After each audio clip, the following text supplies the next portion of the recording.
1장부터 12장까지를 전반부, 13장부터 28장까지를 후반부, 이렇게 두 부분으로 나눌 수가 있습니다. 이렇게 나누는 이유가 뭐냐 하면 1장부터 12장까지는 예루살렘 교회가 중심이라면 13장 이후부터는 안디옥 교회가 중심입니다. 1장부터 12장까지는 예루살렘과 유대와 사마리아, 그러니까 팔레스티나 지역이 중심이라면 13장부터는 소아시아와 유럽으로 건너가서 복음을 전하는 무대가 중심이 바뀌어지고 있습니다.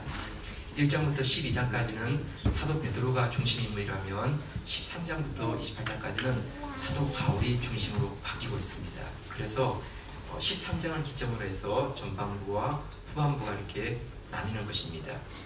그런데 어떻게 13장이 그런 분기점, 그렇게 전환점을 가져올 수 있는가 하는 중요한 그 말씀이 2절 말씀에 이렇게 나와 있습니다. 한번 같이 자막 보시고 2절 한번 같이 볼까요? 2절 말씀 시작. 주를 섬겨 금식할 때 성령이 가사대 내가 물러 시키는 일을 위하여 바나바와 사울을 따로 세우라 하시니, 여기 보면 아주 평범해 보이는 말씀이지만 주를 섬겨 금식할 때라는 말씀이 나오죠.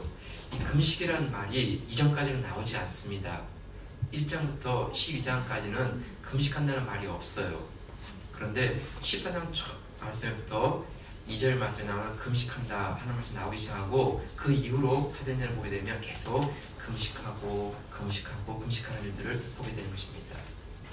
어떻게 보면 아무것도 아닌 한 사건이었지만 그 금식하면서 기도하는 이 사역이 시작될 때 사역의 방향이 확 바뀌게 되고 분위기가 완전히 반전되어지는 이런 놀라운 변화, 이것이 13장 2절에서부터 일어나고 있다는 것입니다. 그래서 우리가 이 안디옥 교회를 중심으로 일어난 이 사건, 그리고 특별히 세계 선교를 위해서 아시아와 유럽에게 복음을 전하는, 선교를 파송하는 이 교회의 모습, 우리 안디옥 교회의 모습을 보면서 우리 함께 오늘 말씀을 좀 나누고자 합니다.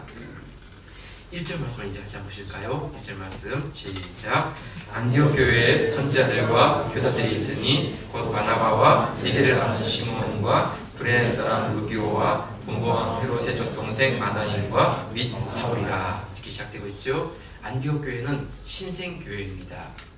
안디옥 교회는 그 사도 야고보가 스데반으로 말미암아 그 핍박이 임하게 되었고 교회가 흩어지게 되었잖아요. 그래서 두로와 시돈으로 또 구브로로 가게 되었고 북쪽으로는 저 안디옥까지 사람들이 이렇게 흩어지게 되었습니다. 그 흩어진 성도들이 같이 세운 교회가 안디옥 교회죠, 그렇죠? 그래서 교회가 이제 세워졌다는 말을 듣고 예루살렘 교회에서 바나바를 파송하게 되었고, 바나바가 그 교회를 섬기면서 이렇게 함께 돕게 된 교회가 안디옥 교회입니다. 그 새로 만들어진 교회에 보니까 5명의 리더가 있다는 것을 소개하고 있어요. 1절에 보니까 5명의 리더가, 그 첫 번째 사람이 누구냐 하면 바나바라고 되어 있죠, 그렇죠? 바나바는 우리가 알고 있듯이 구브로 섬에서 자랐고 또 많은 물질을 가지고 있는 것으로 사람들이 구제했던 그런 사람이었어요. 레위 지파 사람으로서 위로의 사람, 격려의 사람, 이런 별명을 들을 정도로 인격과 성품이 참 좋았던 그런 분이지요. 그 바나바가 그 안디옥 교회를 섬기는 첫 번째 리더로 이렇게 소개되고 있어요. 두 번째 나온 사람이 뭐냐면 니게를 하는 시몬이라고 되어 있어요. 근데 이 시몬은 그분이 어떤 사람인지 직업이나 연령이나 신분에 대해서 나오는 게 없어요. 단지 이분을 알 수 있는 것은 니게르라는 시몬이에요. 니게르라는 말은 검다라는 뜻이잖아요. 그래서 이분의 피부가 아마 검은색을 볼 때 아프리카에서 태어나서 아마 이 안디옥에 건너와서 함께 안디옥 교회를 섬기는 그런 사람으로 지금 이렇게 기록되고 있는 것 같아요. 세 번째 나오는 사람은 그 구레네 사람 루기오예요. 루기오라는 이름이 로마식 이름이거든요. 그러니까 아마 이 사람도 로마의 영향 속에서 살면서 아마 이렇게 그 로마 제국 아래에 있다가 안디옥에 와서 교회를 이렇게 통하여서 변화되어져서 섬기게 되는 그런 사람, 구레네 사람 시몬 루기오예요. 그리고 네 번째 나온 사람이 누구냐면 헤롯의 젖동생 마나인이죠, 그렇죠? 헤롯의 젖동생. 여기서 나온 헤롯은 세례 요한을 목베이고 그 사도 야고보를 죽인 바로 그 사람이죠. 스테반 순교에 같이 있었던 그때 사람이죠. 그러니까 이 헤롯이 자랄 때 함께 젖동생이 뭐냐면 같은 유모 아래서 같이 젖을 먹으면서 같이 놀고 친구하고 대화하고 하는 그 사람을 젖동생이라고 해요. 그러니까 만화에는 아마 귀족층 아이에서 자라는 사람이고 헤롯과 같은 나이를 바라볼 때 아마 지금 좀 한 60세 정도 된 그런 나이의 사람으로 생각할 수 있어요. 헤롯 젖동생 만화에 나와요. 그리고 마지막 5번째가 사울이죠. 사울 우리가 잘 알고 있어요. 교회를 핍박하였고 스데반이 죽을 때 그 찬송했던 바로 그 사람. 그렇지만 다메섹으로 가는 가운데 변화되어서 예수님 만나게 되었고 그가 회심하여서 오히려 예수님을 증거하는 그런 사람이 되었고 지금은 안디옥에 와 사역하는 그런 사람이죠. 자격으로 말한다면 그는 하나님 앞에서 쓰임받을 수 있는 자격이 아니었지만 하나님 은혜 가운데 변화되어서 이렇게 함께 사역하게 되는 사람이 바로 이 사울이에요. 자, 여러분 안디옥 교회에 나오는 5명의 그 리더들에 대해서 이렇게 소개하고 있어요. 근데 여러분 이분들을 보면요 나이도 너무 차이가 나고요, 또 신분도 차이가 나죠, 그렇죠? 피부도 어떤 사람은 검은 사람이 있고 이렇게 황색인이 있고, 레위 사람이 있고, 또 이렇게 핍박했던 사람도 있고, 왕족 출신, 귀족 출신인 사람도 있고, 그냥 평범한 사람도 있고, 리더들의 그 5명의 리더들의 모습을 보면 이런저런 다양성을 이렇게 볼 수 있어요.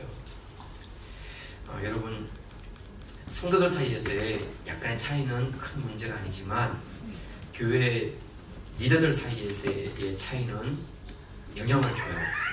그래서 그분이 생각하는 생각, 또 습성, 또 그분의 경험, 그분의 자라는 배경, 이것이 이렇게 리더로 서 있으면 사람들에게 그것을 영향을 주다 보니까 그를 좋아하는 사람이 있고 또 그를 싫어하는 사람이 있고, 그러면서 그 리더들을 통하여서 이렇게 각각 그룹이 나눠지기도 하고 파가 나눠지기도 해요. 그래서 자칫하면 그것 때문에 갈등이 생길 수 있고 분열이 생길 수 있는 그런 부분이 있어요.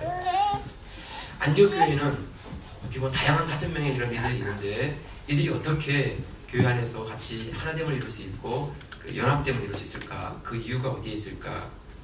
여러분 1절을 한 번 더 보세요. 1절 말씀 한 번 더 보세요. 보면 안디옥 교회에 선지자들과 교사들이 있으니, 여기까지. 예.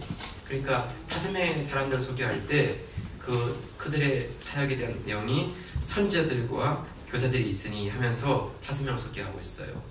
그러니까 선지자들이라는 것은 하나님의 말씀을 받는 자들이죠. 하나님께로 받은 말씀을 전하는 자들, 이 사람들이 선지자들이고요. 교사들은 하나님께로 받은 말씀을 잘 가르치고 또 어려운 부분들은 잘 해석해주고 그리고 성도들에게 꼭 필요한 말씀을 잘 적용시켜주는 그 역할을 교사들이 하는 것이죠. 네. 오늘날 말하면 목사예요, 목사. 네. 초대교회에서의 교사라는 의미는 목사의 하는 역할을 그대로 같이 했어요. 그러니까 이분들의 그 사역은 뭔가 하면 하나님께부터 말씀을 받고 그리고 그 말씀을 통하여서 사람들에게 위로하고 증거하고, 그러니까 언제나 그들의 기초가 뭐냐 하면 하나님의 말씀이라는 것이죠. 그들이 다양한 계층, 다양한 신분, 다양한 연령 그런 차이가 있다 할지라도 그들이 같이 서 있는 토대가 뭐냐 하면, 기초가 뭐냐 하면 말씀이에요. 말씀 속에서 그들이 같이 서 있고 말씀을 받고 말씀을 가르치고, 그래서 말씀에 비추어서 그분들의 삶을 이렇게 같이 맞춰 가는 것이에요. 여러분 이 말씀이 중심되지 않으면 사람마다 가지고 있는 각자의 독특한 색깔들이 있어요. 그래서 그 색깔들이 이렇게 누가 더 힘이 있느냐에 따라서 이렇게 좌우될 수 있는 그런 위험성이 있어요. 그런데 말씀이 기초가 되고 말씀이 공통 분모가 되면 그 말씀 속에 서로를 인정할 수 있고 서로를 세워줄 수 있는 그런 기회가 돼요. 서로 다른 게 자꾸 다른 것들을 부각시키는 상황이 되면 결국 그 사람들은 갈라지게 돼요. 네가 다르고 내가 다르고, 그래서 이렇게 나눠지는 것이죠. 그런데 말씀 위에서 그들이 다른 것들을 이렇게 드러내면 오히려 그게 더 아름다워요. 더 매력으로 다가와요. 말씀에 위해서 어떻게 이런 모습과 이런 모습이 같이 나올 수 있을까 하는 것에 대해서 신기해하고 또 너무 귀하게 여겨지고 소중하게 다가오는 것이에요. 그런데 말씀의 기초를 잃어버리면 그 다른 것 때문에 서로 갈등하게 되고 싸우게 되고 나중에는 깨어지고 마는 것이에요. 여러분, 교회의 하나됨, 교회의 연합됨, 이것을 이룰 수 있는 가장 중요한 기초가 뭐냐 하면 하나님의 말씀이에요. 그래서 말씀에 서로 비추어서 자기의 모난 부분들은 말씀에 따라서 잘라내고 또 자기가 더 온전한 부분들은 더 아름답게 만들어가면서 말씀에 비추어서 계속 서로를 잘 섬겨가고 세워가는 바로 이 모습, 이것이 교회 하나됨을 이룰 수 있는 아름다운 모습이에요. 사랑하는 성도 여러분, 말씀 안에 있으면요, 말씀은 이렇게 묶인 것을 풀어줘요. 이렇게. 그런데 말씀이 중심이 안 되면 자꾸 묶이게 돼요. 이렇게. 그래서 제도에 묶이고, 사람에 묶이고, 전통에 묶이고, 조직에 묶이고, 이러면서 사람을 얽매게 되는 거예요. 그런데 말씀이 중심이 되면 묶이진 것들을 풀어줘요. 사람의 생각을 풀어주고, 제도를 풀어주고, 관계를 풀어주고, 그래서 자유한 가운데 하나님을 기쁘고 섬길 수 있는 그런 교회들을 주는 것이에요. 여러분, 하나님의 말씀이 여러분의 가정 가운데, 여러분의 사업 가운데 기초가 될 수 있기를 주의 이름으로 축복합니다. 우리 은혜교회가 어떤 사람이 올 수 있고 또 어떤 사람이 섬길 수 있지만 중요한 것은 우리가 함께 말씀 위에서 서로 같이 서기 원하고 서로를 세워줄 수 있는 그런 교회를 살아갈 수 있기를 주의 이름으로 축복합니다. 자, 두 번째 한번 볼까요? 두 번째 2절 말씀인데 2절 말씀 한번 볼까요? 2절 말씀 시작. 주를 섬겨 금식할 때에 성령의 가사에 내가 물러 시키는 일을 위하여 바나바와 사울을 따로 세우라 하시니. 오늘 2절에 보면 주를 섬겨 금식할 때 이렇게 되어 있어요. 안디옥 교회가 참 가진 귀한 모습은 주를 섬긴다는 말은 예배한다는 말이에요. 그리고 금식할 때 금식하는 그런 교회로 나타나고 있어요. 사실 안디옥 교회가 어디에 있는지 하는 부분이 잘 알려지지 않았었어요. 그래서 안디옥 교회가 도시의 중심에 있는지 아니면 산에 있는지 이게 정확하지 않았는데 터키에 대지진이 일어나면서 하비르 나자르 산이라고 하는 산이 이렇게 갈라지게 되었어요. 그 산이 갈라지면서 그동안 나타나지 않았던 동굴이 발견되었어요. 사진을 보시면 조금 나오는데요. 그 산 곳곳에 구멍이 나 있었고 그 산에 사람들이 몸을 굽혀 들어갈 수 있는 통로를 발견하게 되었어요. 그 불의 깊이가 현재까지 파악된 것 중에서 가장 깊은 것은 26km나 되는 게 있어요. 더 깊은 것도 있지만 아직까지 발굴 중이기 때문에 아직까지는 그 얼마나 더 긴 게 있는지에 대해서는 나타나지 않고 있어요. 그런데 그 굴 안쪽을 찾아서 쫓아가다 보면 그 굴 안쪽에는 어김없이 설교단이 있고 설교단 옆에는 샘이 있어서 그 물로 성도들에게 세례를 준 것으로 이렇게 알려지고 있어요. 결국 안디옥 교회가 어디 있었냐 하는 것은 도시 중심에 있는 게 아니라 이렇게 사람들의 눈을 피하여서 산 속에 있는 곳에다가 교회를 세웠고 그 동굴 속에서 이렇게 예배드리는 바로 그 교회가 안디옥 교회였어요. 그러면 여러분, 안디옥 교회는 어떤 힘이 있는 교회, 돈이 많은 교회, 아니면 뭐 이렇게 능력이 많이 있는 교회, 그런 교회가 아니었어요. 산속에서 사람들이 모여서 함께 예배드리는 바로 그 교회가 안디옥 교회였죠. 그런데 이 안디옥 교회지만 안디옥 교회가 주를 섬겨 금식하였어요. 네. 하나님을 예배하고 그리고 때로는 기도하고 그래서 같이 기도하는 이런 교회였다는 것이에요.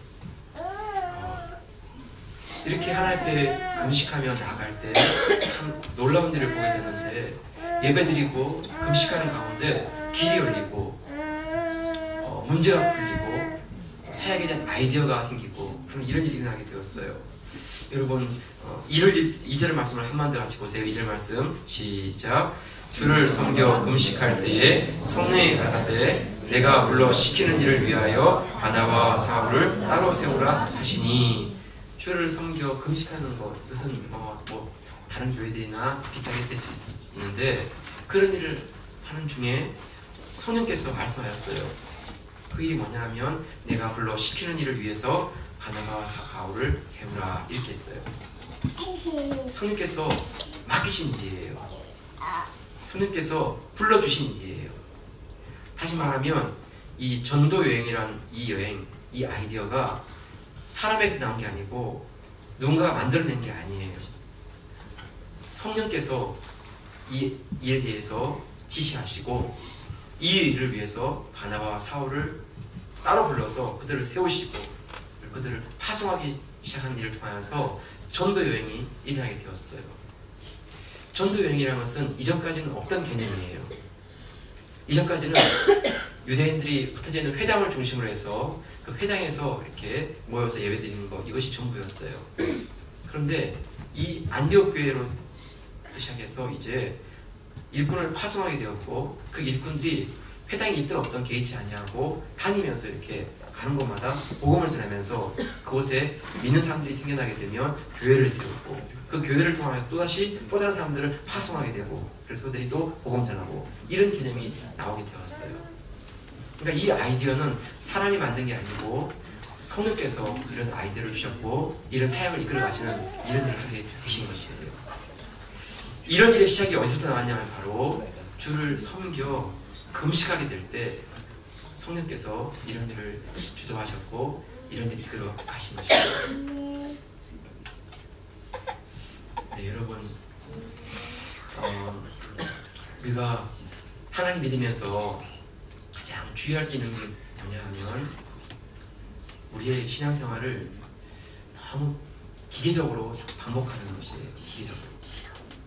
그러니까 우리가 작년했으니까 올해도 하고 우리가 작년 때 이런 거 계획했으니까 올해도 한번 계획하고 이런 식의 자꾸 이렇게 반복되는 것이죠.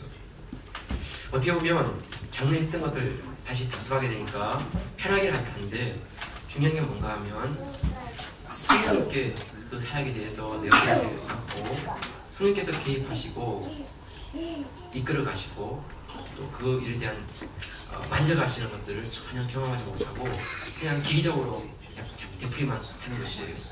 어제 했으니까 오늘 하고 작년에 했으니까 올해 하고 이런 식이 되는 것이죠.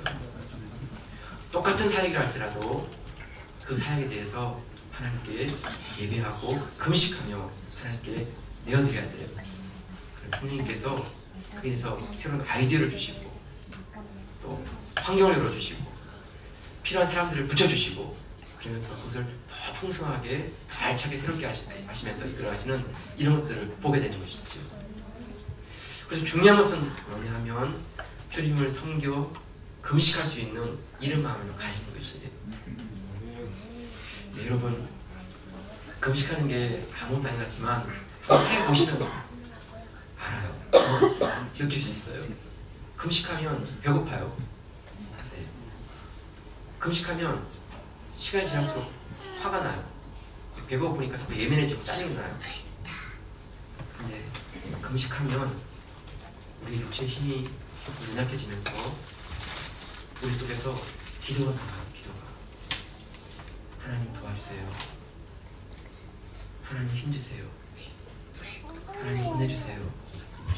이렇게 기도가 나와요. 그러면서 우리 육체는 자꾸 약해지지만 우리 영적인 게이지는 자꾸 올라가요. 이렇게 그러면서 성령님의 뜻에 민감하고 성령님의 마음에 열리게 되고 성령님을 더 의지하는 그 마음이 생기게 되고 그러면서 하나님의 마음, 하나님의 생각, 하나님의 계획이 내 마음을 터치하는 이런 것들을 경험하게 돼요.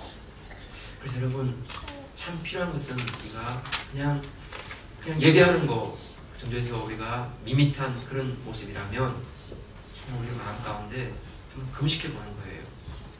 아침 금식이든 저녁 금식이든 하루 금식이든 3일 금식이든 그냥 금식을 해보면 정말 내 안에 그동안 묻고있던 것들이 이렇게 풀어지는 것을 보게 되고 사방으로 둘러싸고 답답한 환경들이 이렇게 어느 한순간에 확 무너지는 이런 것들을 보게 되고 성령님께서 뚫고 나가시는 이런 것들을 이렇게 경험하게 되는 것이에요. 교회의 정말 귀한 사역은 했던 것을 잘 해서 이렇게 반복해서 마무리가는 그것이 아니라 예배하고 금식하고 기도하면서 성령 하나님께서 주도적으로 이끌어가시는 이런 사역으로 내어드리는 것이죠. 여러분, 은혜교회가 하나님 사역을 감당할 때 조직이 일하고 사람이라고 물질이라는 그런 사역이 아니라 성령께서 주도적으로 이끌어가시는 그런 사역될 수 있기를 주의 이름으로 소원합니다. 이를 삼게 예배하고 금식하기도 하는 그런 귀한 교회를 자라가고 싶겠습니다. 자, 마지막 하나만 더 같이 보면 좋겠는데 3절인데요. 3절 한번 볼까요? 3절 말씀 시작. 이에 금식하며 기도하고 두 사람에게 안수하여 보내니라. 네, 2절에서도 금식한다는 말이 나왔고요. 3절에서도 금식한다는 말이 나오고 있어요. 2절에서 금식할 때는 어떤 일을 하면 좋겠는지에 대해서 하나님께 성령님께 구하는 것이고, 그래서 성령님의 마음과 생각을 이렇게 알기 위해서 금식했죠. 3절에서는 이제 하나님께서 할 일에 대해서, 사역에 대해서 생각을 우리에게 주셨고, 바나바와 사울을 세워서 그들을 파송하라고 하시는 것들을 주셨어요. 그러자 교회가 그 일에 순종하는 마음을 가지고 다시 금식하고 기도하면서 세워진 두 사람을 축복하고 격려하면서 그들에게 영적으로 충만한 사역을 감당하도록 힘을 실어주는 바로 그 일을 위해서 금식하며 기도하면서 파송하는 장면이 나오고 있어요. 여러분, 일꾼을 세우고 일꾼을 파송한다고 할 때 그냥 저절로 적당히 이렇게 우리가 할 수 있는 게 아니고요. 정말 우리가 그분들을 이렇게 후원하는 이런 모습과 기도로 지원하는 이런 모습이 필요해요. 그래서 앞에 쓴 사람이 그냥 지가 다 하겠지 이게 아니고요.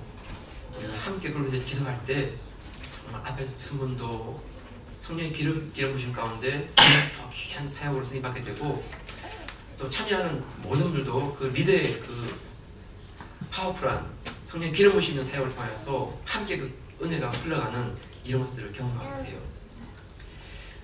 경배 찬양하는 리더가 앞에서 리드하는 게 쉬워 보이지만 그렇지 않아요. 한 줄 동안 참 많은 영적인 공격이 있어요. 아침에 교회 올 때 푹 뒤집어지는 이런 일도 있어요. 오늘은 다니엘레 집사님이 뒤에 통역하시는데, 여러분 이 통역 한번 하는 게 쉽지가 않아요. 제가 목요일날 원고를 보냈는데 주일날 12시 반에 그 번역한 원고가 도착했더라고요. 그러니까 3일 동안 내내 그 원고를 이렇게 탈구하시는 거예요. 그러니까 아마 지금 제가 설교를 하는데 지금 이 얘기는 제가 원고에 있는 게 아니에요. 그냥 적극적으로 하는데 아마 이것 때문에 지금 어디 나오는 거야 하면서 이렇게 막 찾으실 거예요. 너무 미안해요. 네. 다시 말하면 보이지 않는 그 섬기는 그 사역을 하는 분들도 그냥 혼자 할 수 있는 게 아니라 교회의 전체적인 기도가 필요하고 중보가 필요해요. 그래서 그분들이 세우신 곳에서 앞에 리드하는 분도, 보이지 않는 곳에서 섬겨주시는 분도, 드러나지 않는 곳에서 일하시는 분도, 그분들 모두에게 기도의 지원이 있을 때 정말 그 사역이 힘이 있고 은혜가 충만하고 기쁨이 넘치는 그런 가운데 사역할 수 있는 것이에요.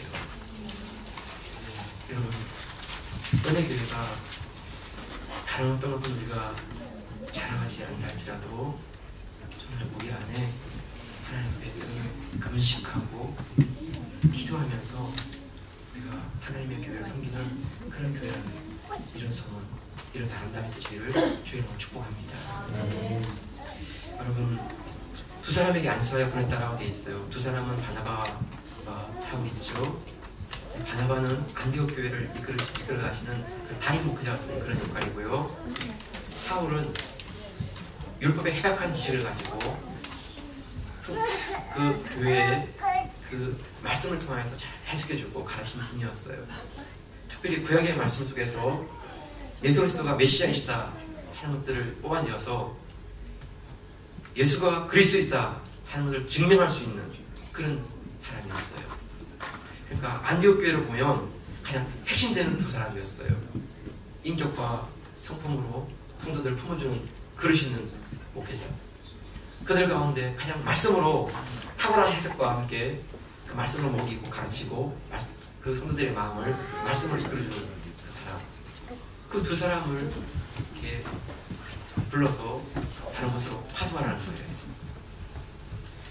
안디옥 교회 입장에서 보면 이게 참 너무 두 가장 소중한 사람을 이렇게 빼내어서 보내야 되는 거, 교회 입장으로 보면 참 쉽지 않은 일이었을 거예요. 그렇지만 성령님의 그 부르심 가운데 순종하면서 두 사람을 추구하고 파송하는 이런 장면이 나오고 있어요. 여러분, 우리가 주님께 드린다, 주님께 순종한다 라고 할 때 어떤 것은 참 쉬운 것도 있지만 어떤 것은 참 어렵고 귀한 것을 내어드릴 때가 있어요. 그래서 참 어떤 때는 아깝기도 하고 좀 마음에 떨리기도 하고, 그런데 하나님께서 그 소중한 것을 받으셔서 안디옥 교회를 통하여서 소아시아를 변화시키는 그런 역사를 이루게 하시고, 유럽으로 건너가서 유럽을 복음화시키는 그런 놀라운 일을 이끌어 가시잖아요. 안디옥 교회 한 교회만 있다면 아마 그 안디옥 지역을 변화시키는 그런 교회는 되었겠지만 소아시아와 유럽을 이렇게 복음화하는 그런 일들을 이루는 그런 교회는 못했을 것이에요.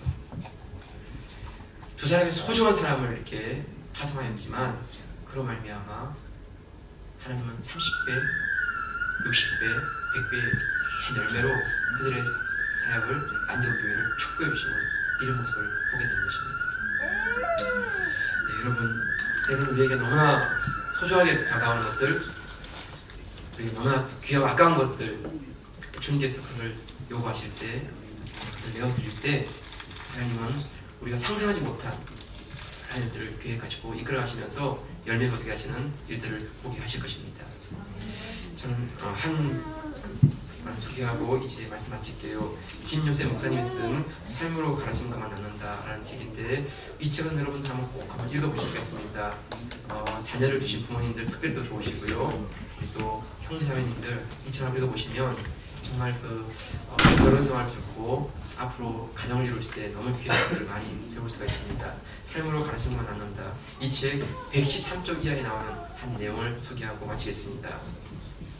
김요셉 목사님은 수원 중앙대학 초등학교 교장으로 섬기고 계시고요, 지금은 국제학교로서 한국에서 최고의 학교가 된 그런 초등학교가 되었습니다. 1994년도에 학교를 세우게 되었고요, 그로부터 5년이 지난 즈음에 외국에서 사역하는 선교사님들부터 한국만 아니라 외국에도 이런 선교사 자녀를 위한 초등학교를 세워달라고 하는 그런 요청을 받게 되었습니다. 처음에는 거절했어요. 왜냐하면 지금 이 학교도 지금 벅찬데 또 다른 곳에 학교를 세운다는 게 이게 말이 쉽지, 재정과 인력과 시간을 어떻게 감당하겠습니까? 그래서 그냥 요청을 받았지만 그냥 덮어두고 있었는데 성령께서 계속 그 마음 가운데 그 마음을 주셨어요. 감당할 수 없을 만큼의 그런 부담감을 주셔서 순종하는 마음으로 어떻게 하면 좋을까요? 이렇게 하게 되었습니다. 그래서 하여튼 많은 고민 끝에 먼저 알바니아의 MK 미셔너리 키즈라고 해서 성도 자녀들과 함께 외국인 아이들을 위한 학교를 세우기로 결정을 하고 이제 교사를 모집하게 되었습니다. 광고를 내고 이제 지원자들을 이렇게 모집했습니다. 그때 가장 먼저 찾아온 한 분이 최형석 교사라는 분이었습니다. 그분이 교장실을 노크를 하고 들어왔을 때 목사님 마음속에는 안 돼, 최형석 교사는 안 돼, 이런 마음이 생겼습니다. 들었습니다. 학교를 세울 때부터 함께 수고했고 어떤 일을 맡겨도 빈틈없이 하는 그의 성품 때문에 앞으로 원천초등학교의 교감이 될 사람이다 이렇게 찍어둔 그런 교사였습니다. 그런데 이분이 들어와서 선교사로 파송해 달라는 것이었습니다. 목사님이 이렇게 말했습니다. 선생님, 알바니아는 참 어려운 곳입니다.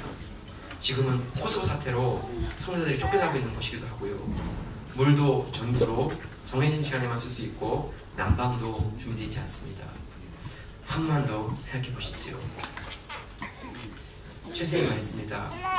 목사님, 제 꿈은 복음이 전해지지 않는 곳에 가서 복음을 전하다가 죽는 것입니다. 지금이 바로 그때가 된 것 같습니다. 최 선생님, 나중에도 기회가 많아요. 이번에는 다른 분이 가게 하시고 최 선생님은 다음에 가시죠. 목사님, 이것은 저의 소원이 아니고 하나님 앞에서 한 서원입니다. 만약 그걸 못 지킨다면 저는 학교를 사임하고 떠나겠습니다. 거의 울며 겨자 먹기식으로 최 선생님 가족을 보내지 않을 수가 없었습니다. 그래서 알바니아의 MK 선교사로 파송하게 되었습니다. 근데 그때까지는 몰랐습니다. 그가 하나의 미랄이 될 줄을. 최 선생님 부부는 알바니아에서 2년을 꽉 차게 사역하고 돌아왔습니다. 말이 2년이지 다른 사람 같았으면 거의 4년 5년에 해당하는 사역을 하고 돌아왔습니다. 그 뒤로 3, 4개월이 지났을까 최영석 스님이 찾아왔습니다. 무슨 일이지요? 스님, 병원에 좀 가봐야 될 것 같습니다. 눈에 초점이 안 맞고 혀가 좀 돌아갔어요. 아, 그래요? 빨리 다녀오세요. MRI 찍었는데 결과는 뜻밖이었습니다. 악성 뇌종양. 뇌신경 안쪽으로 종양이 자라고 있었습니다. 혹시나 마음 때문에 연대 세브란셀라케에서 한번 더 검사해 보았는데 결과는 동일했습니다. 종양이 너무나 커서 수술을 할 수가 없고 약물과 방사선 치료만 할 수 있다는 결과였습니다. 이제 생존 남은 시간은 6에서 8개월. 목사님 마음속에 절규가 터져 나왔습니다. 하나님, 왜 최 선생님에게 이런 일이 일어나야 하는 것입니까? 하나님 앞에서 그렇게 너무나 귀하게 쓰임받는 분이 아니었습니까? 어떻게 이럴 수가 있습니까? 이런 절규와 함께 내가 할 수 있는 일이라고는 하나님께 기적을 구하는 것뿐이었다. 기도 외에는 달리 할 게 없었다. 누가 먼저 할 것도 없이 자연스럽게 기도회가 열렸다. 새벽 기도회가 시작되고 학부모 월요 기도회가 만들어졌다. 매일매일 중보 기도회가 열렸다. 심지어 학교에서는 하던 일을 멈추고 잠시 기도하는 운동도 벌어졌다. 음악 소리가 들리면 개인 수업을 하던 아이들도, 축구 시합을 하던 아이들도, 수영을 하던 아이들도 모두 최 선생님을 위해서 기도했다. 그렇게 1년 동안 기도하는 동안에 최 선생님의 병세는 약간 호전되었다가 급격히 나빠졌다. 2004년 9월 2일 최 선생님은 마지막 유언을 남기고 하나님 품에 안겼다. 최 선생님 남긴 마지막 유언은 이것이었다. 중앙 기독초등학교가 쉬지 않고 기도하는 학교가 되게 해주세요.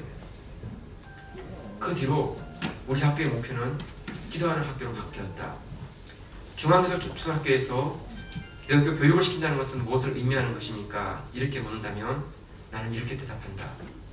기도는 최후가 아니라 최우선이 되는 것입니다. 기도는 수단이 아니라 목적이 되는 것입니다. 기도가 삶의 중심에 서도록 하는 것, 이것이 우리가 말하는 기독교 교육의 내용입니다. 그 이전까지는 새벽 기도를 하지 않았습니다. 그런데 최 선생님의 이 사건을 통하여서 학교가 새벽 기도하는 학교가 되었고 모든 교직원들이 새벽 기도회를 나와서 기도하는 그런 학교로 바뀌게 되었습니다. 사랑하는 성도 여러분, 하나님 미라를 참 너무나 귀하게 사용하시고 그 원천 기독초등학교를 통하여서 지금은 또 다른 여러 나라의 이런 학교들을 세워나가는 그런 학교로 사용하고 있습니다. 네, 여러분, 그래서 그렇습니다. 안디옥 교회는 결코 큰 교회도 부자인 교회도 아니었습니다. 그렇지만 그 교회가 하나님 앞에 예배하고 금식하고 기도할 때 하나님은 그 교회를 통하여서 소아시아와 유럽을 변화시키는 그런 교회로 사용해 주셨습니다. 여러분, 우리 은혜교회가 하나님 앞에서 그런 꿈을 가지고 그런 소원을 가지고 나가는 교회 되면 좋겠습니다. 말씀의 기초가 되는 교회, 그 속에서 함께 말씀에 서기원하고 서로를 인정하고 격려하는 교회로 자라가면 좋겠습니다. 여러분, 우리가 잘할 것도 없고 내놓을 것도 없다 할지라도 우리는 예배가 좋아서, 기도하는 게 좋아서, 때로 우리가 금식하는 게 좋아서 함께 모일 수 있는 교회가 되겠습니다. 건물이 좋은 것도 아니고 조직이 잘 갖춘 것도 아니지만 그저 예배하는 그 기쁨이 있고 기도하는 기쁨이 있기 때문에 함께 모일 수 있는 교회, 그런 교회로 자라가면 좋겠습니다. 마지막으로 여러분, 주님께서 우리에게 원하실 때 우리가 하찮은 것을 내어드리는 그런 교회가 아니라 가장 소중하고 가장 귀한 것을 할지라도 주님의 손에 올려드릴 수 있는 교회 되면 좋겠습니다. 우리 교회가 하는 그 일보다 주님의 손에 올려진 그것이 주님께서 사용하시는 말미암아 이 땅 밀라노에서 이태리에서 이름에서 아름다운 열매를 거두시는 그런 하나님의 사역으로 드러나는 소중한 것 되면 좋겠습니다. 여러분, 이방 지역에 세워진 한 조그마한 작은 교회, 그 교회를 통해서 아름다운 역사를 만들어가신 하나님, 그분께서 이 땅 밀라노에 세워진 한 작은 교회, 그 교회를 통해서 또 다른 아름다운 일들을 증거하시고 드러내시는 그런 교회를 쓰임받기를 소원합니다. 내가 여러분들 가운데 함께 하시기를 주의 이름으로 축복합니다. 주신 말씀 가지고 우리가 이 시간을 함께 함께 합심해서 한번 기도하겠습니다. 기도합니다.